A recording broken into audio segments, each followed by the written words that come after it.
The new two-part PBS documentary, Black America Since MLK and Still I Rise, chronicles the past 50 years of Black Americans in the United States. It is hosted by Harvard professor and scholar Henry Louis Gates, Jr., and examines the fight for civil rights, the culture, and the headline-grabbing news of the time. We will discuss the program and look at how it relates to the Central Valley as Valley PBS presents Black America Since MLK and Still I Rise, a conversation.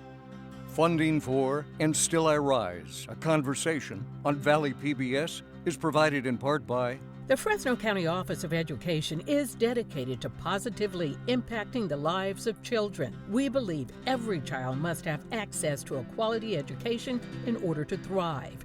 We are changing lives one student at a time. Research shows that early learning programs can make a big difference in your children's future. Fresno Unified has pre-kindergarten programs to assist in your child's early career path. Give your child the key to unlock their unlimited possibilities. Enroll now. Additional production funding for this program has been provided in part by the following generous donors: Dr. and Mrs. Joe H. Lee, Mr. and Mrs. Joe Williams, Mr. and Mrs. Theodore R. Johnson, the James E. Aldrich Foundation, James Hendricks and Associates, and a grant from WETA WETA. Hello, I'm Juanita Stevenson, and thank you for joining us. I'm coming to you from the Valley PBS studios, where I am joined by members of the African American community and members of the Fresno Police Department. We're going to discuss how the two groups are working together to strengthen our community and improve life in the Central Valley. Our panel includes Desi Woods Jones. She is the founding member and state president of Black Women Organized for Political Action and has spent many years working in the civil rights movement. The Fresno native served on the Oakland City Council and was also vice mayor of the city of Oakland. Rashawn McClarty, a Christian filmmaker whose latest project is called The Act. It is a documentary that he is working on in partnership with the Fresno Police Department. Rashawn's brother, Ryan McClarty, is the film's co-producer.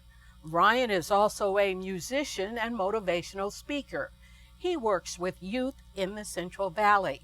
From the Fresno Police Department, we are joined by Chief Jerry Dyer. Chief Dyer has served with the Fresno Police Department for 37 years. He is the longest tenured police chief in the history of the Fresno PD. Captain Mark Salazar has been with the Fresno BT for 20 years. He currently serves as the Southwest District Commander and sits on the board for Fresno PAL, the Police Activities League. Angie Isaac has been an officer with the Fresno Police Department since 1994. She was part of the grassroots effort to get the program Bringing Broken Neighborhoods Back to Life off the ground, and she is now the program director. I'd like to thank all of you for being here. You have all seen portions of the PBS documentary Black America Since MLK and Still I Rise, and we want to examine how it relates to life here in the Central Valley. I would like to pose my first question to Desi Woods Jones. Now, as someone who lived through the civil rights movement of the 60s and 70s, from the sit-ins, and the images of police and those nonviolent protesters, how do you compare that to what we're seeing today? Well, Juanita, first of all, thank you for hosting us this afternoon. Certainly a pleasure to be here. As well, I watched the clip this afternoon. It certainly brought back lots of memories, because having been there, unlike some of the young people here today, I didn't have to read that history. I lived that history. And it's not pleasant. It doesn't bring back necessarily pleasant memories. Having worked in voter registration in Mississippi and having been chased by dogs and been watered down with water hoses by the police, the sheriff's departments in the country, having seen the brutality that was initiated on people who were trying to be nonviolent, it certainly can be very painful. But I do see the progress. I mean, I see that we've seen some changes, and certainly we've made huge progress as African American people, and certainly as a nation that's trying to come together. But watching the kind of occurrences that are happening today, especially with the killings of African American men, certainly Latino men, we all know the stats. We all know the data. We can just, we could pull it up on and Google it and the Justice Department information. There is no question about the notion that African American men are being killed at a much higher rate than any other group of people in this nation. There is no question that our jails are still filled with more African American men than any other group of people in our nation. So what that says to me is, even though we've made progress, we have such a long way to go. So I applaud, for example, these young millenniums and my nephews and others who are working towards saying, how do we begin to bridge this gap? But for me, the way you begin to bridge it is to face the hard, cold reality of what has created this situation. Why are we feeling the kinds of why are people acting out their feelings on both sides of this issue? It's because we are living what our experiences have been. I talked about that a little earlier today. When you have experienced the kinds of pains that a lot of our kids, our adults have lived, it's hard not to have stress and to be tense. And I think that also acts on both sides. So I applaud those that say, let's face the truth, let's look at it harshly, let's call what's real, and then let's talk about how do we repair it, how do we fix it, how do we move on. So I see that we have lots of work to do, but I see that there's been progress is being made. Chief Dyer, I'd like to bring you in on part of this conversation because you were probably a young man, a teenager, during the 60s and 70s. You weren't a police officer then. But when you think back on that from your perspective, as maybe seeing it differently from Desi, what are your thoughts? Well, I think anytime you talk about the issue of race in America, it creates a lot of tension and uneasiness. It does in the community, it does in the department. And, having lived during that time, but not experiencing any of that firsthand, it's difficult for me as an individual to understand what was said by Desi because I did not experience that. However, I've seen a lot of video, just like in the movie today or the clip that we saw, that causes me as a police chief, as an officer, to have an uneasiness, to hear stories about citizens being treated unfairly, unjustly in our history causes a lot of pain. And I know that officers today feel like maybe they are the ones having to pay the price for the injustices that occurred in the 60s. That there's been a lot of pain that has been suppressed by individuals in society. And today that pain is being brought out through protests, through Black Lives Matters, through some of the civil unrest we see across America. Fortunately, seeing very little of that in Fresno because of the work that's been done, I believe, between our community and police department. But that's not to say that the feelings still aren't there by individuals who are hurt by what has occurred, whether they experienced it firsthand or not, or whether it is part of their teaching and upbringing in history. The pain is still there, and the memories are still there.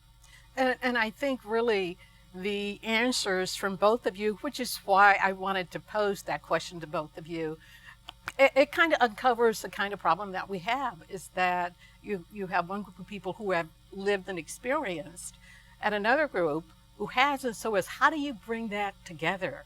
How do you get that understanding between both sides so that you can start bridging the divide and start working on solutions? Can I jump in, Sure. Juanita, if I can? I think part of that again speaks to again our experiences. And when you say Black Life Matters, I think about that, and often people, they come to that topic and that understanding from their own basis of experience. So whether we then we get sometimes defensive. Then we say, well, blue lives matters, police life, and then we say white lives matter. Then it's all life matters.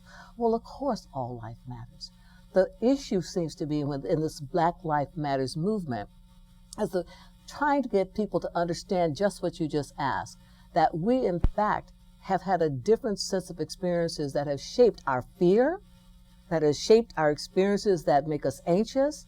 And so things happen, but if we understand the dynamics of that, and we all take into account, what our experiences have been, and help us then to define together, as we've been doing, how do we bridge that? How do we get over that? But you can't do it unless you start by understanding that, again, all lives matter, of course. But what is the genesis of this? Why are people really saying Black Lives Matters? It's because from the perspective of a lot of Black Americans, Black lives haven't mattered.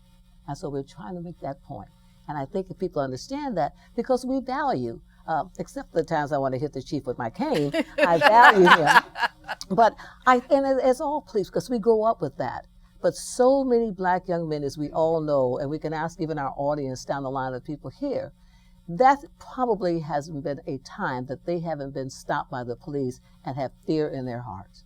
They are frightened to death. They're scared.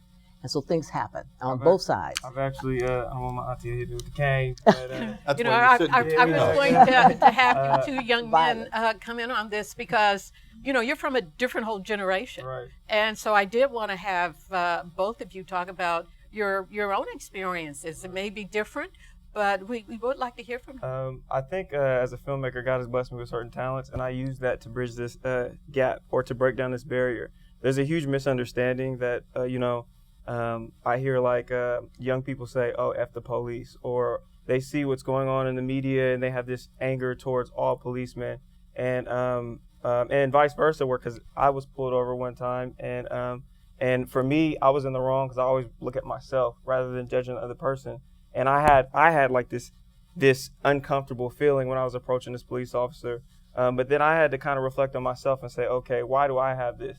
And it was coming from, like my auntie said, a place of pain and a place of hurt. Ultimately, I think that God is the gap between the two, and love and understanding. So that gap can be broken, I feel like, with the love of Jesus Christ. And that's something that my brother and I decided to do in what we do in filmmaking and music and everything. And that's not to say that the killings that are going on is okay. That's not what I'm saying. But I'm saying that like the project that we're working on is communicating to a police officer, hey, it's okay to stop somebody and just talk to them. But then on the other side, to that Black African American young man, because that's what I am, hey, you know what? It's okay to talk to a police officer. They're human beings as well. It's not just a person with just a badge. I mean, it's just a person with the right here, Fresno Police. I should be able to do this with this guy right here. See that smile? That's okay. And with the younger generation, I want them to understand that it's okay to just talk to somebody like that, because they're fathers, mothers, and so. Let's have your brother weigh in on that as well. No problem. Well, I definitely agree with him, but I will say that I feel like one thing is fear. I feel like fear takes on both sides. Just like how he was saying, as an African American young man, if you're afraid of the police, then obviously everything they do, you're gonna look at it from a certain lens of fear. And likewise, if you're an officer that's afraid of whoever it is that you're coming across, you're gonna do that. So I think to break the barrier of fear, you just have to overcome it, and the way that we do it is through Christ. So I mean, and I do it through music. He does do filmmaking, and we work together. So. Okay. Well, we're going to talk about your filmmaking in just a bit, but I know the two officers. That's one of the things in this community. One of the things I was surprised about, like many of you, and watching the violence that has happened in our country over the past year, is that it really comes down to the relationship building in those communities. How do you break down that barrier, the fear, and how do you get the two groups to start talking? Because as you mentioned, Chief Dyer, you don't have the same experiences as Desi. So how do you get to know the people that you don't know? So let's talk a little bit about, what you're doing here in this community, in our community. How has your police department decided to tackle this issue head on? Well, it's really about relationships and understanding, being able to communicate with one another, being able to agree to disagree on certain issues, but to open up lines of communication. And about 14 years ago, I recognized in our Southwest Fresno community, which has a large African American population, that one of the resources I thought was the most underutilized was the church. And brought in a district commander at that time, moved him into Southwest Fresno, and asked him to involve the church so that we could build those relationships of trust with the community. And that is what created Bringing Broken Neighborhoods Back to Life. And that is on Saturdays within our community. We have these large community gatherings where we block off streets. Some would call them a block party, but they're certainly much more than that. Officer Angie Isaac, who is here, Captain Mark Salazar can talk more in the details about those. But we have several hundred people that come out, and we have police officers that are there working side by side, barbecuing with members of the community, 4 people that come out. We have bounce houses and face painting, and we have social service providers that come out, set up a stage in the middle of an intersection and bring out a praise band for music, and it is really bridging that gap. But beyond that, it is every time an officer handles a call, it is an opportunity to build a relationship.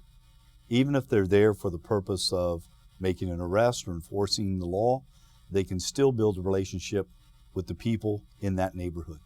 When we serve a search warrant at a particular location, I want our officers to go out and contact people in that neighborhood and explain why we were there and to build relationships. It's not uncommon for officers to bring in an ice cream truck and serve ice cream to the kids in that neighborhood. So building relationships is everything, and that's what our officers have been able to do with Captain Salazar, Officer Isaac, in Southwest Fresno. And Captain Salazar, that is your district. That is your own district. What have you done to really try to get to know the people that you are sworn to protect and serve? It takes a lot of effort. It takes a lot of time. And just speaking of the youth, we took a group of West Fresno Boys and Girls Club, and we really never had a relationship with them, the department. And so we reached out to them. They got a group together, and we went to watch a baseball game with the Grizzlies. It was a taco throwdown. And here we were in a suite watching a baseball game, sharing tacos. And these kids that went to Gaston Middle School in Edison were like, we're here with cops having a taco watching a game. We never thought that would happen because of how they grew up in Southwest Fresno, saw violence, probably didn't like us throughout the years. And so we made a lot of strides, but it was just the beginning. And I told this to the director of the Boys and Girls Club. This is going to be one of many moments that we have. And so the more moments we have, it's going to strengthen that bond. We also had a trip, again, with at-risk kids, lived in neighborhoods where there's shootings every other night. And we took them to a Warriors basketball game in Oakland. And one of the kids told me, he goes, at the beginning, not that I don't like you, but you, police, have arrested so many members of my family, and there's been a lot of hurt. And I said, I get that. And so we had a great time in Oakland. They were in the Kaiser suite because the Kaiser provided the tickets. And I brought them back late that night and took them home. We got home about midnight, and they were giving me hugs. And I still keep in contact with each of those 4 today. So it's a lot of effort, it's a lot of time, but when you're doing it, I'm a captain, people that watch me want to help out as well. And so you'll have officers and detectives and sergeants that want to help. They want to take naughty kids to Disneyland for the first time in their lives, that we did this year with Almost Elementary. They want to take, the Keystone Club of the East Boys and Girls Club and the West Boys and Girls Club to Disneyland and build those relationships. And that's what we have going on right now. They want to go to the Warriors game. And I think what you're talking about, and we hear it a lot, is community-based policing. What is the foundation of that, Chief Dyers? Well, a lot of people have different definitions of what community-based policing is. Community-based policing is really a philosophy of an organization. It's not a program. And that philosophy has to be that every time you come in contact with a member of the community, you're building a relationship of trust. And you do that for the reason of making sure that those people have a somewhat of a understanding of why you do what you do, and you understand what those people in those neighborhoods are going through. Oftentimes we don't. As police officers, we go into these neighborhoods and respond to calls and perhaps make arrests, but then we leave those neighborhoods and we go home to our families, not in those neighborhoods. So it's really important for our officers to understand what are the issues in that neighborhood. What are the things that are problematic to those people? And the way that you do that is becoming very familiar, intimately familiar with the people who live there and the people that are trying to do everything in their power to keep that community safe, but also becoming intimately familiar with those people that are causing problems for those people and causing them to live in fear. The very reason that we're in many of these neighborhoods in policing is because the people want us there, because they're experiencing drive-by shootings. They're afraid to go out of their front yard. Their kids are afraid to play in the front yard. And we want to police those neighborhoods in cooperation with them and with their permission. Because if we do not, we simply become an occupying force in a neighborhood, and before long we will wear out our welcome. And so it's important that we get to know the people so they accept us and that we have legitimacy in those neighborhoods when we police. And Officer Isaac, I want you to have the opportunity to talk about this, because we talk about the program bringing broken Neighborhoods back to life. But so much of that, when you talk about the neighborhoods and what you're going in and doing, don't you have to get to the root of some of the problems in those communities and neighborhoods? And it's nice to go in and form these relationships and partnerships. But if part of the problem that we're talking about and why we have it, if you have neighborhoods where the people feel like they have been neglected and left behind and there are no jobs, doesn't that make your job harder? It would make it harder, but like the chief was saying, 14 years ago, when we approached the pastors, they were the ones that opened it up for us. They were the ones that introduced us to the congregation, to the neighborhood. So we don't choose the areas where we're going to have the events.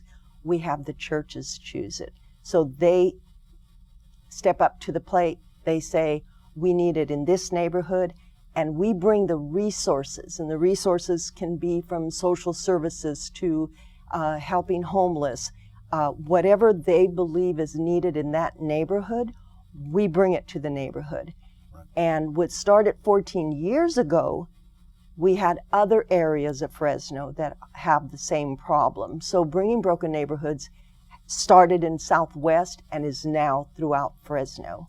And we couldn't do it without the support of the churches, and we couldn't do it without the support of the community. And our membership has gone up extremely high. That's what makes it a success. In fact, just to add on what Angie said, is that every Tuesday we'll have somewhere between 60 and 70 people, community members, at our Southwest District Station, police station. And they're the ones that are planning and coordinating the events. And at what started out as a police type of program, bringing broken neighborhoods back to life, is really now a community program. And we're there to support them and help them, but they're really the ones that choose the neighborhood, put on the event, bring out the volunteers, and it is a great partnership. And I can't say enough about that relationship that we've been able to build in those communities. Many of the folks part of that bringing broken neighbors back to life are here in the audience today. I would like to give Ryan and Rashawn both the opportunity, because you guys talked about you've both decided to address this whole issue of the relationship between the police and the African American community in a different way. And you're working on a documentary. Tell me about that, and what is its purpose? I feel like God led me to confront my fear. So the way I confronted it is my record label, I own Christ-Like Records. I actually talked to the police, and we partnered with Bringing Broken Neighborhoods Back to Life. And we actually started having conversations, creating relationships with them. And as a young African-American rapper, you would not, think that that person would partner up with the police. Normally it's total opposite. But they actually were all for it. And we partnered up, then we started going to different neighborhoods, and we started building these relationships with all these different people in the community. And then I felt like God told me something else. He's like, okay, people need to start seeing this more. And how you do that, use the social media, because social media is actually using all the negative stuff to spread that out there. So it's like, okay, God, I'm gonna listen to you. We're gonna use the social media. We're gonna spread it out, spread all the positive out. So I come to my brother. I'm saying, hey, I got this idea. And I approach him with the idea. Then he says, you know what, let's make it bigger. Let's do this, let's do that. And then we go to Bringing Broken Neighborhoods and say, we would love to do that. So we do that. And then we came up with The Act, which is a documentary, humanizing police officers and breaking the barrier between the citizens and police officers. So it shows, instead of you wondering what they do on a daily basis, it shows what they actually do on a daily basis. And it allows people that don't get to see that kind of stuff to see, okay, maybe my perception of them was a little bit skewed, or maybe I was being a little too harsh on that, because I wouldn't be able to go through that. You know what I'm saying? I wouldn't be able to go to that neighborhood, or I wouldn't be able to do that. Or, if someone's coming at me, I would have punched them in the face instead of, saying, hey,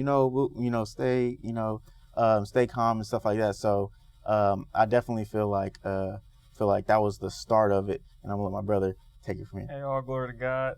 First of all, I love working with my brother. That's only God, because we do fight a lot, but now we don't. But anyways, so I would say my brother brought me on. He teamed with the police officers, and he brought me on. And I'm not gonna lie. In the beginning, I still felt, because we did two projects. One was called Hands Up, Don't Shoot. And when we were doing that project, I for sure felt uncomfortable. There's this barrier when I think I said earlier, when I walked up to this police officer, and I was like uncomfortable, and he was uncomfortable. And what I did, like my brothers, I faced my fears, and I just spoke to him. I forgot that he had that on. Hey, sir, how you doing? My name is Rashawn. It's nice to meet you. I'm a filmmaker. I'm this. As soon as I did that, his guard was down, because I had created that relationship, that intimate relationship.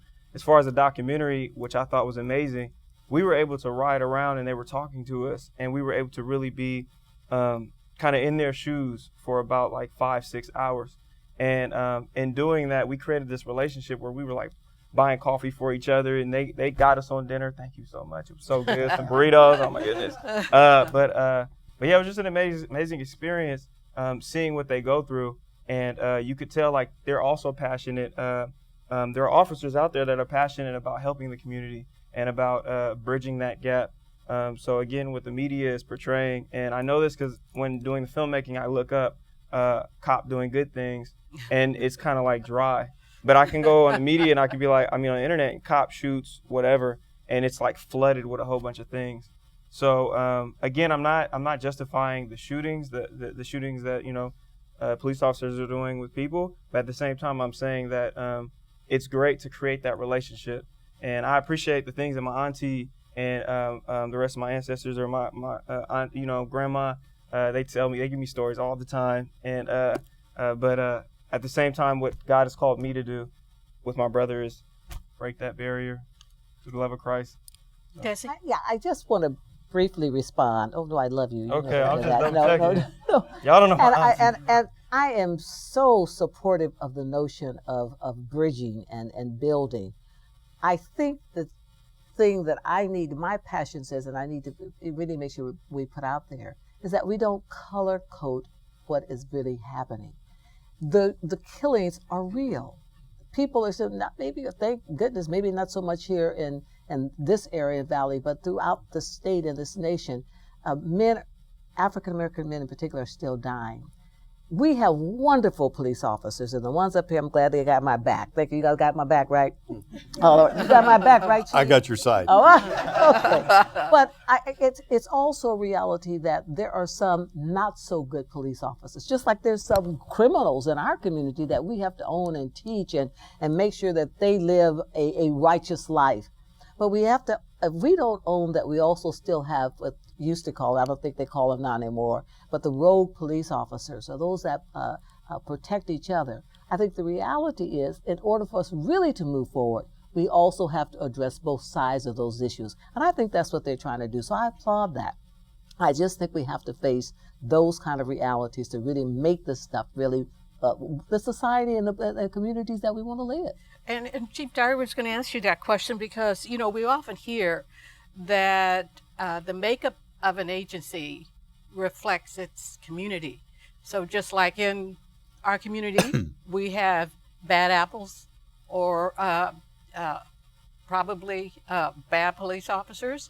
How do you reconcile that and how do you deal with it? Because it would be in any institution, you're going to find people who don't reflect what you wanted your department to reflect. Well, in law enforcement, we do all we can to screen in the right candidate and screen out the wrong candidates. They have a polygraph examination, a psychological examination, oral interviews, written interviews. You try to do everything you can to make sure you're getting the right person in the job. And I think we do a pretty good job of that. But we are recruiting from the human race. Mm-hmm. And the human race is fallible and are flawed. And they're going to make mistakes. And what I have seen is that when you take an individual and put them into a profession where they are exposed to the worst of the worst day in and day out, and they go to calls and sometimes they're thrust into these situations where people are emotionally charged, sometimes high on drugs or alcohol, most times that the officers are called in, sometimes facing individuals that have a mental health issue.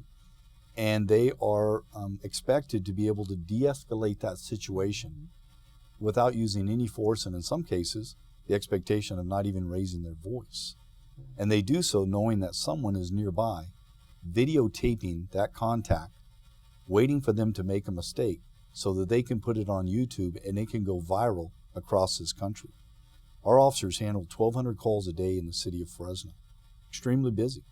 And many of those require some very quick decision-making, split-second decisions. And when you consider the number of opportunities they have in the course of a day to make a mistake, when they do make a mistake or a perceived mistake, and it's placed on video, goes viral, a lot of people out there then paint the law enforcement profession with this broad brush. And what we know that there's just a small percentage of law enforcement officers that are not doing the right thing, that are making mistakes, or in some cases, their motives are not pure at all. It's just like in any segment of the community, whether it's the Hispanic community, white community, or African American community. There's a very, very small percentage of individuals out there of any particular race who are committing the vast majority of the crime and the violence. And when a young African American is involved in a gang or is involved in shootings, the tendency can be for people to say that is the black community. That's not true. It is that individual who happens to be black in a gang committing a violent crime. Well, the same holds true for a police officer. Police aren't bad. It happens to be an individual wearing a uniform who did something bad. And we have to get away from, I think, in society of categorizing all people or using this broad brush. And that's where we're at in America today. And it's become us against them. And if I can add to that, Go ahead. the new officers that were recently hired, we have them go out to the events. This way, they're not just focused on the arrest or looking at people a certain way. They get to see them. Sometimes they're in uniform, sometimes they're not in uniform. And the interaction that they have with the community, they go back and they're amazed at what they see. and who they talk to. And the other way also, when you have the community talking to them, oh, you're a police officer? So that's part of the bringing broken neighborhoods back to life and the communication that we have to have. You know, I just want to say, I applaud the police officers in the work that they do. I mean, I respect that so much. I've had the opportunity to do ride-alongs, not so much here in Fresno, but certainly in the Bay Area when I was there. And I tell you, the issues and the confrontations and those places that they end up having to go and how to de-escalate situations with domestic violence. And, you know, there are a couple of times that I was scared to death. I mean, the man told me, the police, I said, no, you know, council member, you stay in the car. I said, honey, don't you worry. I'm not getting out of this car. You know, no, I'm new. Don't worry about that. And so, you know, it really does bring a different perspective when you actually walk in somebody else's shoes and when you see that. So the greatest amount of respect for those that are willing to protect and serve, because I tell you, I volunteered not to have that job ever. You know, I don't want to do that. But I respect what they have to confront. And I think it's admirable that we have to look at and say, how are we recruiting? I think more police departments are doing that now. What kind of training are these people getting? What kind of sensitivity efforts are being made to kind of help acquaint them with the communities? And so all of those things will make a difference. And hopefully, over the time, we'll be able to root out some of those that may have slipped through the cracks. Oh, and I want to add something. Auntie, can I add something? Of Can course, I hit you him don't with some? sell. Can I hit him with some foundation? Take over the show. Go. All right, I'm hit you with some foundation, and I brought a little note card, so I'm gonna say my little. So the Bible said in Matthew 7:12, it says, "So in everything, do to others what you would have them do to you, for this sums up the law and the prophets." So that sums up as far as relationship and everything. It's great to just establish a relationship. I just want to. And so, Chief Dyer, I want to ask you that question, the other officers, if you want to add. And you talked about where we are right now. How do we start working on that? I mean, we have some great programs here in the Central Valley, really going in the communities and working in the communities and building those relationships. But how are we going to get past this us against them thought? Well, I think this is part of it. Having that open dialogue, being willing to talk about race in a community with police officers and members of the community present, like we're seeing today, and being able to talk about that in our own department. And I can tell you that in our department, that those conversations have been very lively. And but I can also say that they've been productive. And we've had a series of community meetings, and we're going to continue with those. And training is another part of it. We cannot train our officers enough, and we cannot train our citizens enough. We need to make sure that our officers, like all of our officers, have been through implicit bias training. All of us have a bias. All of us have some type of hidden prejudice inside of us based on the way that we were raised. Right. And we may not even understand what that bias is, but we know it's there. And we provide training to our officers that helps them understand that they do have a bias and to not become defensive about it, but to recognize you have a bias, therefore you have to be able to control it and to not allow that bias to cause you to say or do something that you're going to be sorry for. The other part of it is to make sure that we have an awareness in the community about what police officers do and why and how, and also the understanding and expectation of individuals in the community of all races, that when a police officer comes up and is attempting to make a traffic stop or is asking a person to do something, that their responsibility and obligation as a citizen is to comply. Oftentimes our officers go up to someone, maybe stopping somebody or detaining somebody because they match the description of a robbery that occurred nearby. And sometimes they meet with resistance, or that person becomes argumentative. So it's important that people understand why we're doing things, to make sure we're doing things for the right reasons, that we're not profiling people based on race, that we're not profiling people based on gender, but that we're doing the right thing to do our job to keep people safe, and that for the community to understand why we do it and how we do it and what their responsibility is. And so that's really where we go from here. and we continue to have these conversations. And the last thing is that I believe we have to guard against rushing to judgment in America. There is a narrative out there today that is false about police.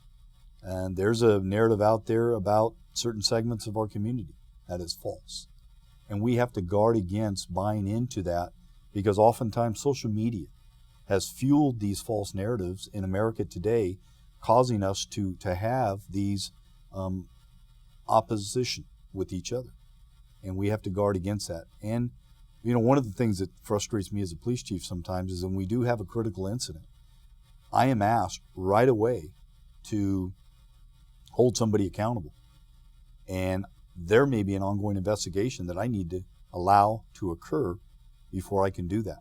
And people want, really in today's society, immediate action.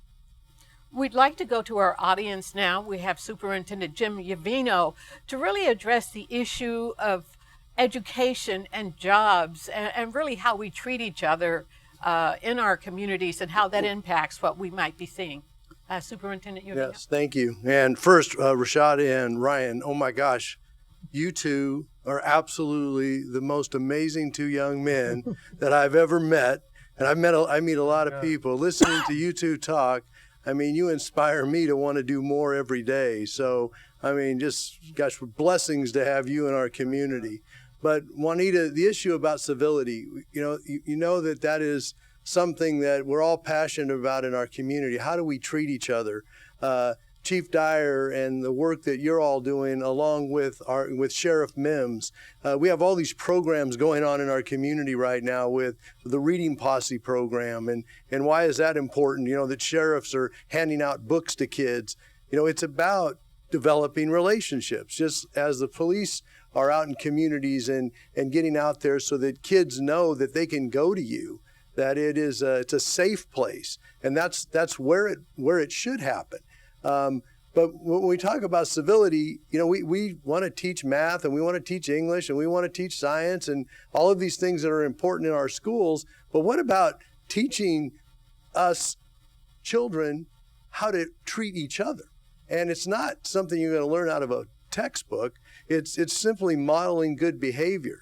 And that's what we're trying to do in our schools right now, in partnering with our local agencies and our pastors and our police chief with the chaplaincy program. I mean, we didn't even mention that today, about police chaplains in schools working with kids. These are good folks that want to make a difference in a child's life. And Chief knows this too, as we work with our Punjabi community and turbans and all of that, the stereotype with that and what's happened in this community. It's about educating our public, and not only our kids, but our adults. You know, children weren't born this way. Somehow they've been influenced to think a particular way. And I agree with Rashad and Ryan. I'm going to, let's say the good news. You know, what is going on in our community? Because there's a lot more good than bad. There's a lot more good than evil. But if our kids don't see that, then they're going to think that this is the way it is everywhere, and it's not that way. We take responsibility for the things that need to be fixed, but we also need to share about what's right. So I applaud your effort and what you're trying to do.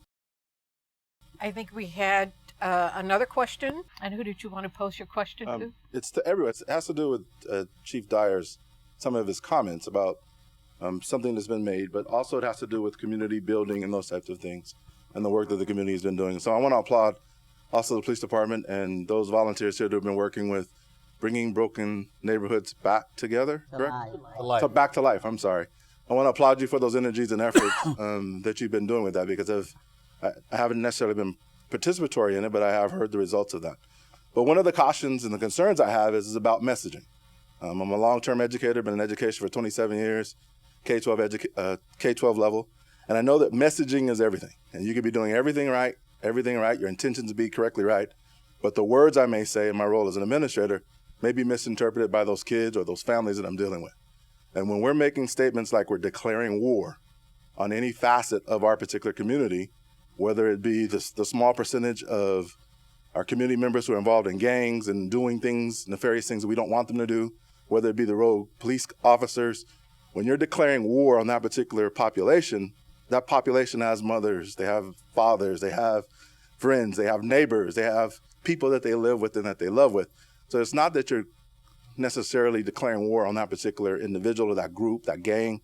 It's that whole community that you're alienated. And so I wanted to make sure that I bring that up, and I'd be interested in what your responses would be when the police department has made, in particular Chief Dyer, has made statements about going to war, being at war, the police department being at war with certain populations here in Fresno. Sure, and I think your comments are right on point.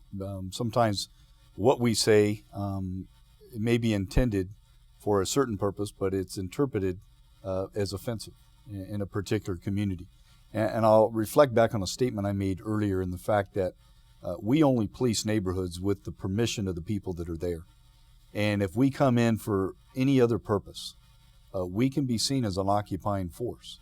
And that's the last thing we want to be perceived as. And so I know, and I'll take blame for comments that I've made over the years. When you see young African American children being shot in drive-by shootings, like we've had in our city, this last year, we've had a 1-year-old African American that was shot and killed in a shooting. We had a 4-year-old African American that was shot and wounded, shot in the neck. And a couple of weeks ago, we had another incident with a 9-year-old that was shot. And when you have those types of incidents, it does cause you as a police chief to take it personal, to take crime personal. And it's commonplace for a police chief and somebody like me that's passionate to, when you're in front of the cameras, to make those statements. And they're not intended to be anything other than we want those gang members to understand that we take this serious, that we're not going to tolerate that type of activity. The people that live in those communities are tired of living in fear. But at the same time, I understand that we may be talking about someone's nephew or child who is in that gang. And so it's a balance, I guess, we try to achieve. And I never want to offend the good people in a community. I try not to offend anyone. But if I am going to offend somebody, it probably should be somebody that's out there victimizing people in our community violently. Thank you, sir. Any other questions? Yes. We have one more question. Thank you. I'm Audrey Redmond, the Executive Director for West Fresno Ministerial Alliance. So, of course, I'm very interested in working with you, with the pastors. But I do have a question, and I'm just curious as to what type of training do the officers have when they run into a situation and not realizing that the individual may have some mental disabilities. That could be a very difficult situation if you don't know, because a lot of times people act as if they're sane when they could flip to the other side at any minute. So how do you handle that? What training do they have? And that's a huge issue for all police departments right now. We're seeing a lot of that. Well, our officers have all gone through de-escalation training, and they continue to go through it. It's underlined in all of our training that we provide our officers. And we also provide training to all of our officers in mental health awareness, what to be aware of. In fact, this last year we brought in an individual who was a commander with Long Beach Police Department, former commander who had expertise in mental health issues and de-escalation. We brought in a psychiatrist who dealt with many of these individuals. And we also brought in a person who suffers from a mental illness to talk about their past encounters with law enforcement. And what our officers find is that when they get out into an incident, it's difficult for them to make an assessment of whether a person is suffering from mental illness or some type of reaction to methamphetamine, or they're just angry. And, sometimes the medical professionals aren't able to make a diagnosis for 24, 48 hours. Yet police officers are expected to make that diagnosis within a few minutes of meeting this individual in a very challenging environment. And regardless of whether that person is suffering from mental illness or not, they can still present a danger to the officer. But how our officer interacts with them may be much different because we understand they do have some type of mental illness. I think we have time for one more question. Good evening. My name is Dorothy Smith, and I'm a retired educator after 37 years, so I do believe in what Mr. Uvino had to say. But I want to say, when we talk about the word matters, Black families matter. Black mothers and fathers matter. When we talk about what's happening in our communities with our young people, we have to know that that matters. And you talked about the churches. If you realize and think about the civil rights movement, Dr. Martin Luther King, it rose from the churches. And as I want to say to the young men right there, the Bible says, and a child shall lead them. And as an educator, I look at you young people, and I want to say thank you. I'm inspired by you, and I want you to keep on keeping on. Another thing that I need to say, as we in this audience and in our community, we have to make sure that we matter to the young people. And I get so tired of hearing about all of these excuses. They need a job, they need this. What they need is discipline. And what they also need to know that their parents will not uphold them if they're wrong.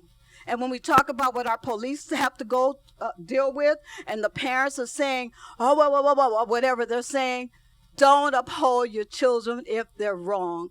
And when we talk about the churches, don't just send them to the churches, go to the churches with them. And we have to be out in the community. I was raised poor. Didn't have running water or bathroom in my house. So you can't tell me because you're Black and you're poor that you're stupid and you're ignorant and you don't know right from wrong. That's what we have to deal with. We need to stop making excuses. Well, they don't have a job. They don't have this. Public education is free. You go to school, build up on your education, and be what you need to be. And I'm not going to uphold students, students, that's a teacher in me, but I'm not going to uphold you if you're wrong. And when our police go out in the community to make a difference, we need to make sure that they're making a positive difference. I was raised that the police is your friend. And I guarantee I love to see them. Because I love to see them because I believe that they will protect us. But we need to stop making excuses for these young people who are doing wrong. And there are a lot of good young people we need to focus on. When my students told me, well, Miss Smith, I'm trying to do what's right. But it seemed like all of these kids are getting in trouble on probation. They get the jobs, they get everything. So maybe I should go and get in trouble. We need to look and start upholding the good students. We need to praise them so that those students who are doing things that shouldn't do, they will see. And it's okay to be a schoolboy and a schoolgirl. Okay. All right now. Okay. Well, I think we'll see. We have 1 minute. So if you can make it quick, and if you do have a question. Okay. There was a lot of discussion about the training that's given for the police. There's also in the news, you're not seeing anything of white men or white boys or Asian boys or whatever who are in these positions. And I know it's not really much here in the Central Valley, but overall, if you see the discrepancy and and you actually have an officer who is rogue or the like, what kind of repercussions are they seeing so that the community feels safe that that person is pulled out of off the streets? I think that's a very good point, and I'll try to keep the answer short. What people don't know are the disciplinary actions that we take against officers. They may not know that I terminate somewhere between 6 and 7 police officers a year in our department. They may not know about the number of disciplinary actions we give where officers are suspended for wrongdoing. And the reason they don't know that is because we have employee laws that provide confidentiality to those employees. But what I want people to know in this community, that if we have an officer that is doing wrong, we're going to hold them accountable. And if we have an officer who is considered to be rogue, or we are not able to discipline them to the point where their behavior is corrected, then they no longer need to be a police officer. And I do that. But I also recognize the difficult job a police officer has, and we want to reward those individuals as well. And so it's a balance that we try to achieve, just like a parent. And these officers, in many respects, I believe are like my kids. I got to hold them accountable, and I got to correct their behavior. Okay. I want to thank all of our panelists for joining us, as well as our guests for joining us for this important conversation. I'm Juanita Stevenson, and thank you for watching.